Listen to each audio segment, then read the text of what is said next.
Okay, so this problem says an elevator filled with passengers has a mass of 1.7 times 10 to the power 3 kgs. The elevator accelerates upwards from rest at a rate of 1.2 meters per second square for 1.5 seconds. Calculate the tensions in the cable supporting the elevator. So that's part A. So let's do part A first.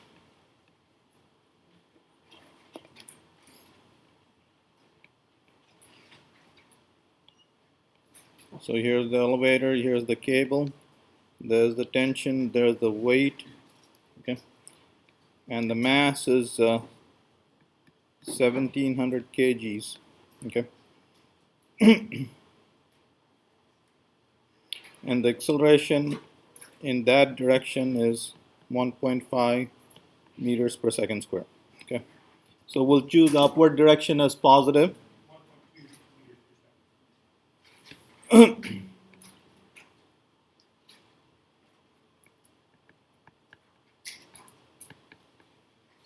Okay, so we'll choose the upward direction as positive. Okay, so tension minus mg. Well, what we're doing is we're using Newton's second law, which says net force is equal to mass times acceleration. Tension minus mg equal to m times a, and tension is equal to mg plus a. Okay. Hey guys.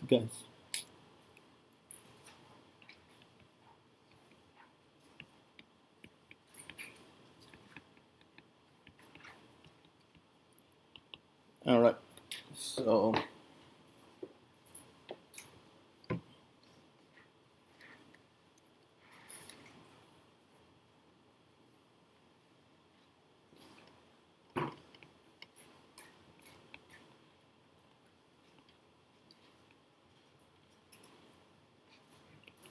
and again, I like to write it like this. This is 9.8 plus 1.2 is 11 meters per second square, and that divided by g, that divided by 9 will give you 1.1 g. So the tension is 10% more than the weight of the elevator. Okay, so let me write that number down. So tension is, and that number works out to 1.12 mg. Okay. Yep. Why do we add a positive acceleration of gravity? Like if gravity is moving the opposite way of it's accelerating upwards, wouldn't gravity be pushing? Okay, so this force is in that direction. Correct. That force is in that direction. This direction was positive. That guy is positive. That force is negative. So that the y component of this force is negative. There's the negative sign. Oh, you added it. Okay. This is just the magnitude. Okay. Yep. All right. What does part B say? The part B says the elevator continues upward at constant velocity for 8.5 seconds. What is the tension in the cable during this time? Okay, so now for the next 8.5 seconds, it's going at constant velocity. What is the acceleration then? Zero. The net force on it is 0. This minus that should be 0. So tension is equal to mg. So tension reduces to mg. It reduces by 12%. Okay. All right. So for part B,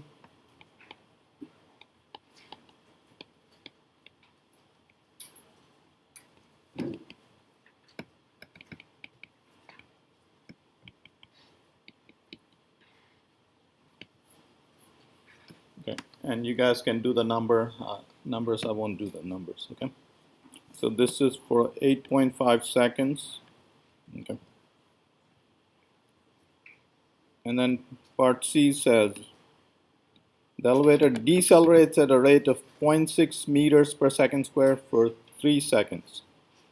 Okay. What is the tension in the cable during the deceleration? Okay. So now what has happened is you've reached your floor, and again, so you're decelerating, your velocity is in that direction, but you're decelerating. So what does that mean? Your acceleration is pointing which way? Downward. Okay. And the magnitude of this acceleration, so if that's our positive direction, acceleration is negative, well, the magnitude is 0.6 meters per second square, and then we'll, yeah, okay, we'll write it like that. Okay, so tension minus mg equal to m times a. Tension equal to mg. I'll write this. All right. I'm mixing up signs here, but 1700 kg, 9.8 minus 0.6.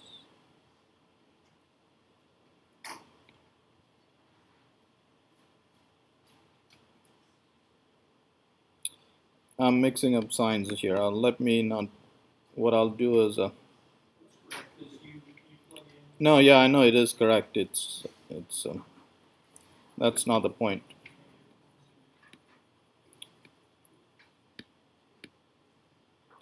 Okay, so I'll choose this direction as positive. Mg minus tension equal to m times a.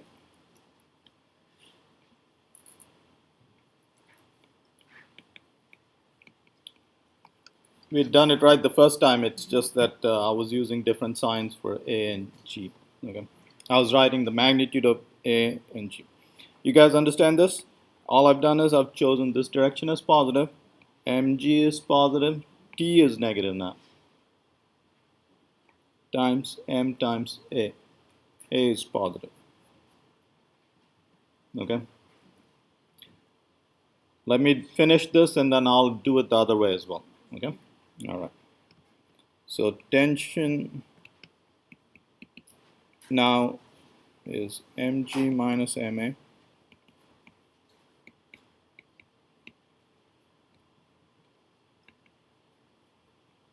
M times 9.8 minus A is 0.6.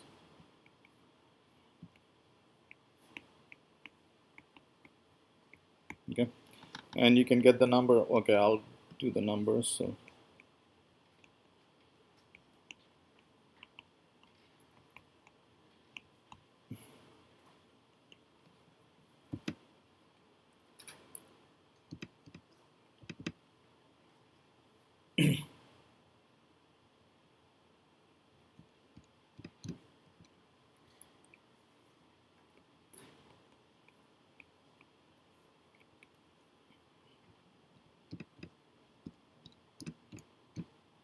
and this is 0.94 mg. All right, so what we are seeing is the following. Here's what I want you to notice.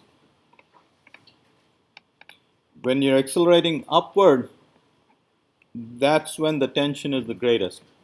It's 1.12. It's greater than the weight of the elevator. When you're not accelerating, when you're going at constant velocity, either up in the up direction or downward, then the tension is just equal to the weight of the elevator.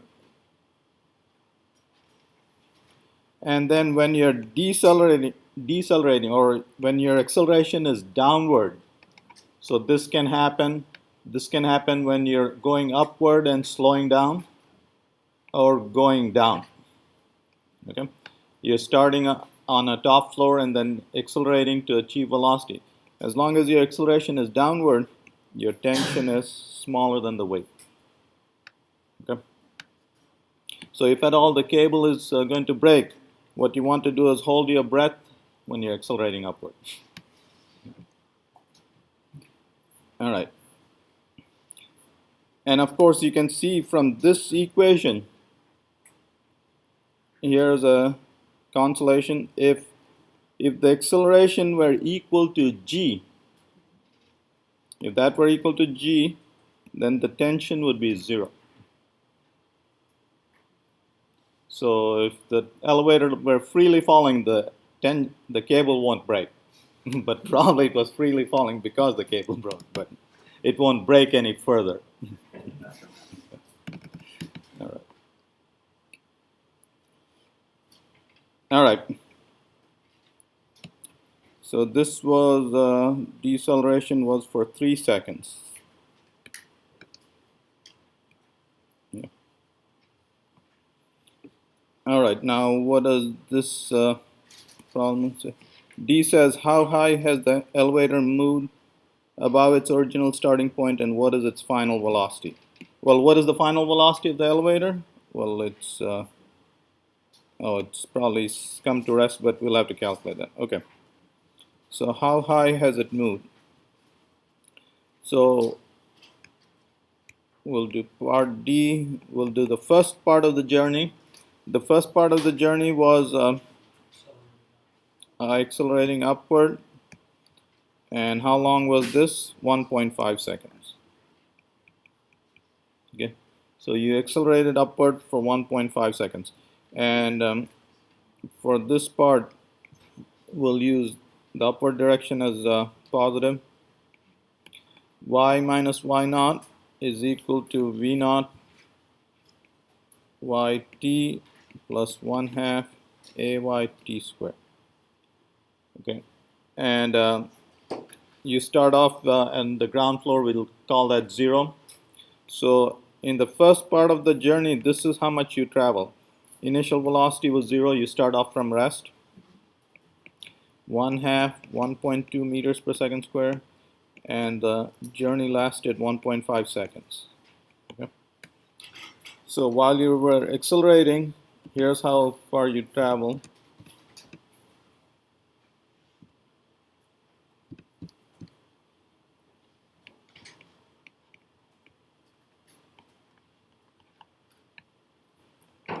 (1.35 meters). 1.35 meters is roughly, well, it's a little less than most people's height here. 1.5 meters is 5 feet 6 inches. Okay. So this is, over this distance is where the elevator accelerates. Okay. Now, so this is part 2.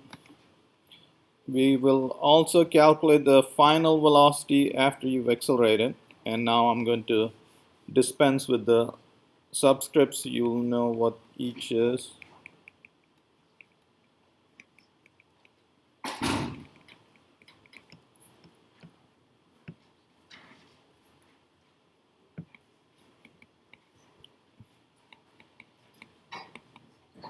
Okay, so you're traveling at 1.8 meters per second at the end of the first part of the journey, at the end of acceleration. Yep. And now the second part of the journey is A is 0, V is 1.8 meters per second. And how long did this journey last? 8.5 seconds. Okay. So y minus y 0. So now you've already come up 1.35 meters. Okay, we'll put that in there, so we'll get the final distance. V naught t plus 1/2 8 t squared. This is 0. You're not accelerating. Y is y naught plus v naught t. Okay, so we'll solve it that way. You had climbed 1.35 meters. Okay, and you're going at 1.8 meters per second, and you'll maintain this at for 8.5 seconds.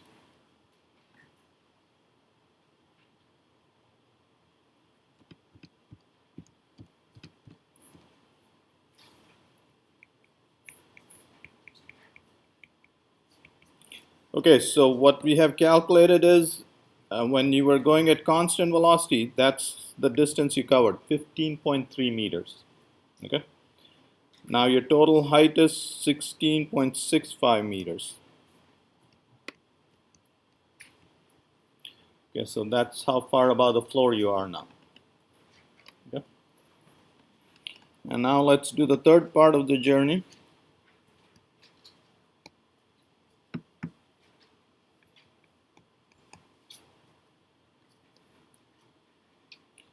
Okay, so your initial velocity was 1.8 meters per second, except that you're decelerating, your acceleration is in the opposite direction.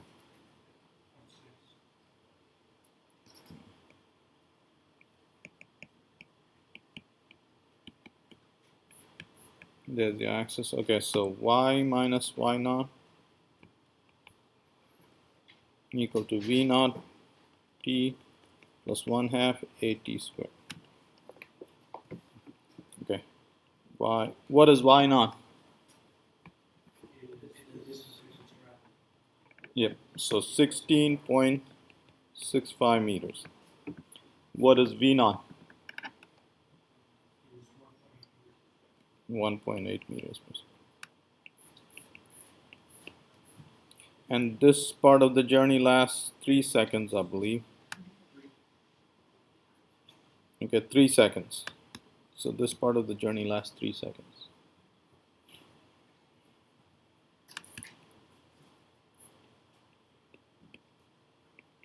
Plus 1/2. What is the acceleration? Negative 0.6.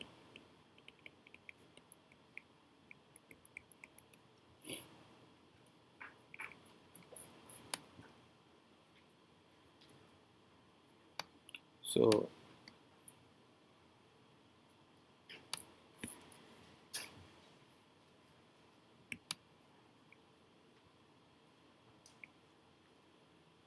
y is 16.65 plus 4.8, oh no, 5.4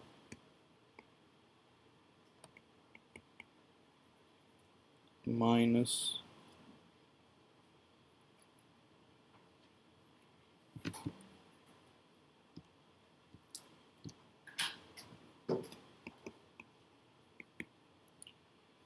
all right, so that's the 16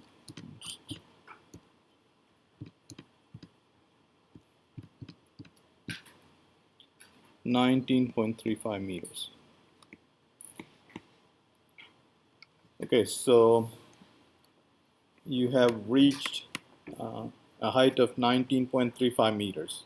Okay, that's your final height above ground level.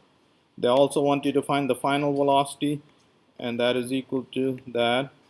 And of course, I mean, the sensible thing for the problem to do is to make you stop. You don't want to get off a moving elevator. What was your initial velocity per second? Your acceleration is negative 0.6 meters per second squared, and you were decelerating for 3 seconds. That is indeed 0 meters per second. Okay. All right. So that was a long problem, but basically applying Newton's second laws all the way through and making sure you're using all the right forces and directions and so on. Okay.